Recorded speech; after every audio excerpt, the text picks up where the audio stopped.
Hey everyone, it's Sprout here and welcome back to the channel. In today's video I'm going to go through some of the features on Final Fantasy VII The First Soldier. Now I don't know if you caught me live stream last night, but I did quite a few matches. I've learned quite a lot about the game. I thought I would go through like an overview of everything that's in it. Now first of all, I'm going to go through the main menu. Obviously we've got challenges. Now you can get Gil from this. Now if you're not familiar with Final Fantasy VII or games after that, the currency in the game is Gil, so obviously in this it is Gil. I'm assuming it's called Gil, it might be Jill, but I call it Gil, G-I-L. And you can use this currently in the shop to buy outfits and cosmetics for your person. So you can be a male or female, as you can see. I've currently bought the military issue coat and the Turk's suit for the male because I don't use the female. And I am saving up for the Moogle wings just for no reason, as the fact that I can. I also got the squat emote. It's quite fun. Anyway, that's for that. Now barracks, obviously you can probably guarantee barracks is your person, your guns and your garage. So you can obviously edit your skins. You can go to locker at the top here. You can edit your skins into different ones. That's the basic one, and they're the two unlocked. And you can also set your emotes on here as well. Now in armory, this is your weapon skins. I don't have any unlocked. I can unlock them if I want to, but I haven't bothered because there's no specific gun I use. I just use whatever I can find, I'll be honest with you. And there is the garage, but there's not currently any skins for any of the vehicles.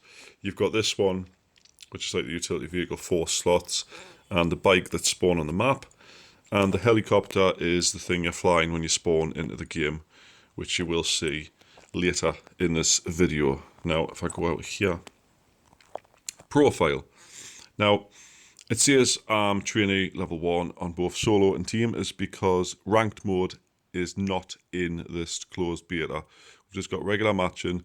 Ranked mode is referenced if I go to home and I go to here. We have got ranked mode at the top, tutorial, Chocobo farm, whatever the hell that is, and we've got standard match, team and solo, etc. One map for now, the map you'll see momentarily. Now if I go back to profile, you've got titles up here. You can unlock these in the game. I currently have Reaper on. I've also got Treasure Hunter, you've got Beginner, you've got Tireless Shopper, Eagle-Eyed Sniper, Seasoned Veteran, Conqueror, and Phantom. I'm assuming they're going to give one more of that when the game does actually come out. I'll go back to profile if I can get back. I'm in profile. Reset the menu there. And that's obviously the title history and stuff. Don't know what this one at the bottom right is anyway. Now if I go to mastery, now this is the main thing. Now the game's got 4 distinctive classes in the battle. So you've got warrior, which is the top one here. You've got sorcerer, you've got monk, and you've got ranger. Now they've all got distinct passive and active abilities. Now this is not including the materia you can pick up in a battle, like the spells you pick up off the floor. These have their own individual ones. So warrior, for instance, has got a rush, which is like a dash forward, and a punisher, which does give you a bit of a movement speed boost. I actually prefer this one, that's why I've unlocked it. And you get melee attack damage, melee attack range, and you get like the passive skills that go along with the active ability. This one that I've got on gives you a bit of like leech, like health leech when you're attacking with your sword. Now similarly, with a sorcerer, you would imagine it's a bit of more of a magic one. You get arcane field. It recovers your MP really fast. Trance, I haven't unlocked that, but obviously it does a similar sort of thing to the warrior's one. And it just makes your spells more powerful. Now I've got Etheric Drain, which basically, if I kill someone with fire, blizzard or thunder, I get HP and MP restore. Hasn't really happened yet much other than with fire, I'll be honest. Blizzard and thunder are a bit of a hit or miss sort of spell, but works like that. Monk is more of like a support class. You've got this mana wall, creates like a wall in front of you. And chakra field recovers your HP as long as you stand in it. And you've got the passives, of course. You get sort of HP recovery and strength recovery, whatever, stuff like that that regenerates. Now, ranger's more of like a ranged one. I do like Ranger, but I don't use it at the moment. Marks nearby candidates. This is the active skill. It sort of gives like a big aura around you, and it marks all other players around you. Shows their health and their whereabouts. And pardon me, you've got your passives, which is like a silencer. Reflected light appears if someone's aiming at you with their sniper or whatever, and sniper eye, which does basically what the active skill does, except it does it to the individual person you're aiming at. And as you use these in battle, as you can see, the style mastery level at the bottom, 3 out of 11 on all of them at the moment, because I've tried all 4 classes, sorry. This goes up as you do battles, so the higher you finish, the more you use the skills to kill people, stuff like that, the more points you get at the end of the match, and the quicker it levels up. These 4 between level 2, 3, 4 and 5 are the things you need to unlock the different skills of the thing, and obviously 6 onwards is just guild to use on whatever. So that's that, guys. I'm going to go through some of the features in the game right now. So let's get into it.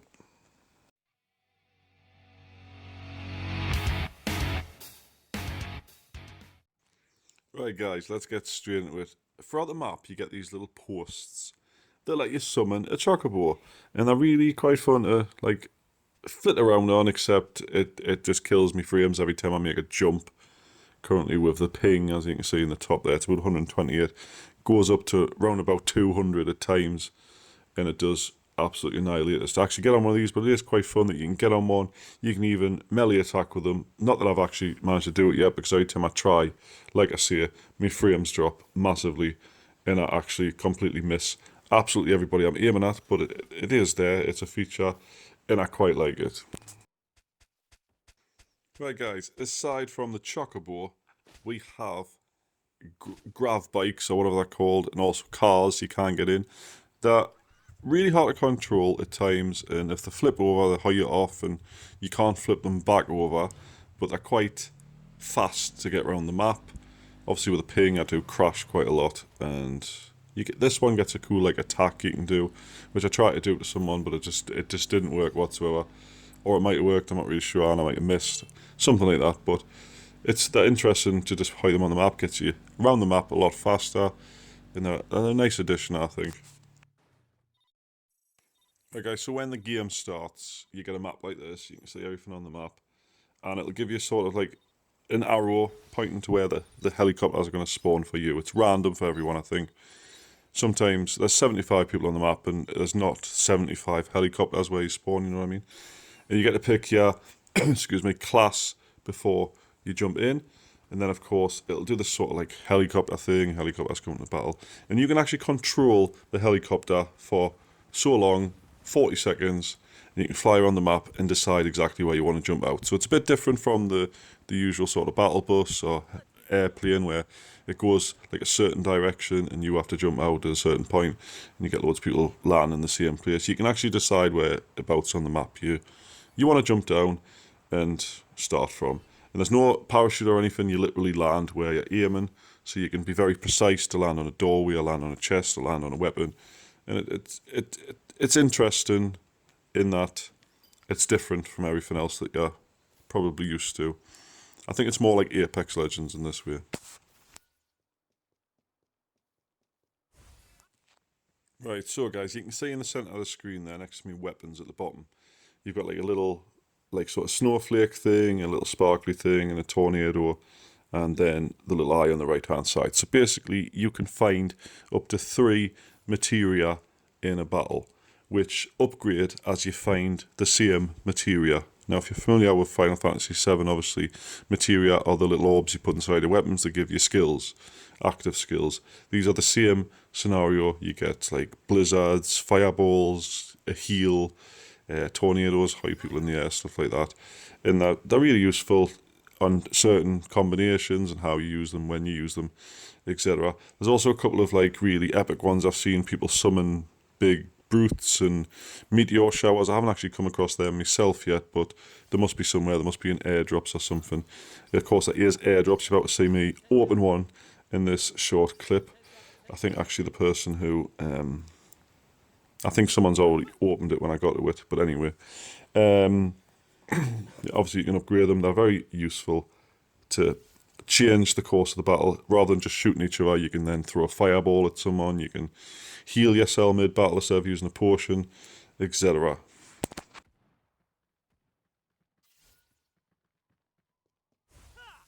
Right, guys, the combat in this game is very varied. Now, depending on the type of gun you've got, the rarity of the gun you've got, and what materia you're using, it can be very sort of varied the way you come to combat. Now, white guns generally have no sight on, then you get blue guns which have like a 2 times on, and then purple guns I don't particularly like, have got like a 3 times on. It's just, when you get to close quarters like this, it gets a bit ridiculous to actually fight people, etc. You can see I previously mentioned the brute summons, that's it.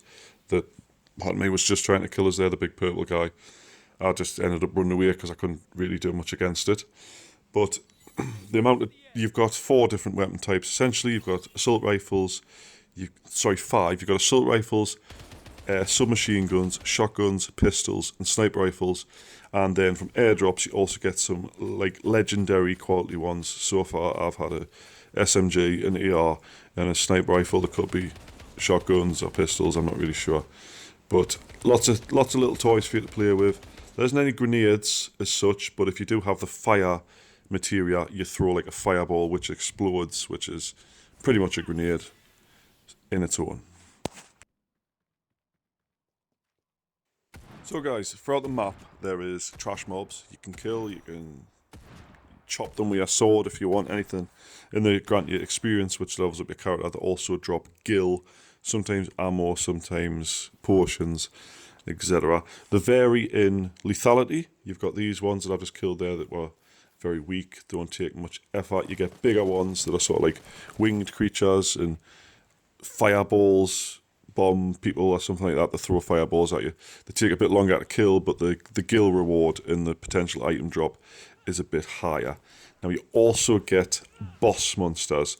I'm not 100% sure I recorded it, but I'll double check I did or not. But anyway, one, if you're familiar with the Final Fantasy series, is the Shredder, which is that big car-looking thing with the 2 buzzsaw blades on the side of it. And there's also a boss monster that appears on the map at a random location once every game, which is the Scorpion boss, the very first boss of Final Fantasy VII. And I wouldn't recommend taking it on by yourself, it'll take too long, but generally it pops up on the map saying all players have this mission to go kill it, and on the map it'll be in like a orange circle. That's where it is. Now I did actually take it on during my live, and me and another player who I was playing with managed to kill it, but we took over killing it from other players who we killed in the process to take over. It took a while to kill it, but the rewards it gave were a legendary sniper rifle, gave us secret boxes, it gave were loads of gil and meds and stuff like that. It was actually worth killing, but it took a long time. Right guys, another little nod to Final Fantasy VII. If you remember the save points before bosses and stuff, you had little blue benches you could sit on, recover all your HP, MP, etc. They do actually have the little blue benches in the game, as you can see here, and you can sit on them and they restore your HP. They don't restore your MP, but they restore your HP. So if you're low on health and you find one of these, just have a little sit down. However, it does heal you pretty fast, but it doesn't heal you faster than someone can damage you. So make sure you don't sit on it too long, because people can still kill you. I had an instance where I thought I would try this out on live stream, and I was sitting on it, and then someone came and started hitting us with his sword, and I was like, oh my god, he's going to kill us. So I had to quickly jump up and start shooting him. But it's a nice addition. It's a little sort of Easter egg for you. It is in the game, and you can sit on them and restore your HP. Last but not least, guys, it is a battle royale. There is a shrinking zone, and there is like a sort of gas that overtakes you if you get stuck in the zone. Now, in this current clip, it's not hurting us very much. I am able to heal past it with the Cura material I've got, army potions, and it doesn't actually kill us this time, but towards the end zones you're looking at like 6 or 7 ticks of it to kill you from full health. So it's something to watch out for. It's not to be taken lightly, and it will kill you. But obviously right now I'm in no rush to get to the zone with it, so it's not that too bad.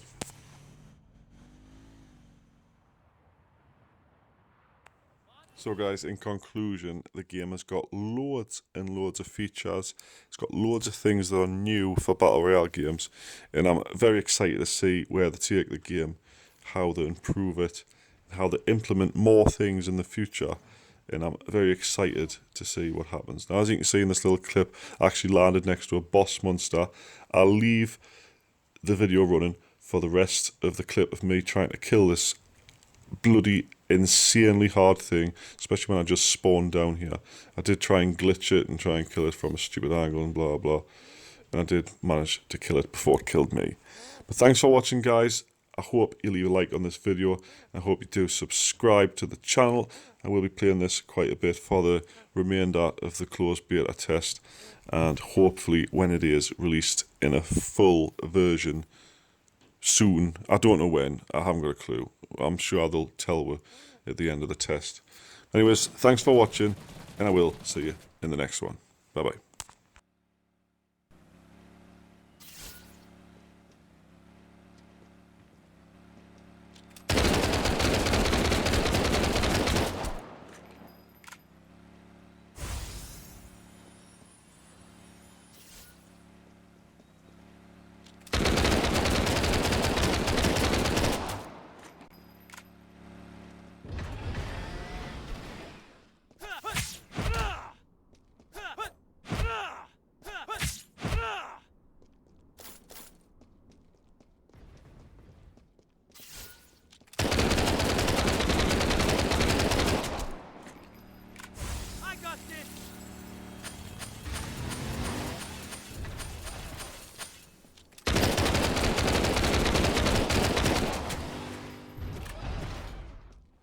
Better heal.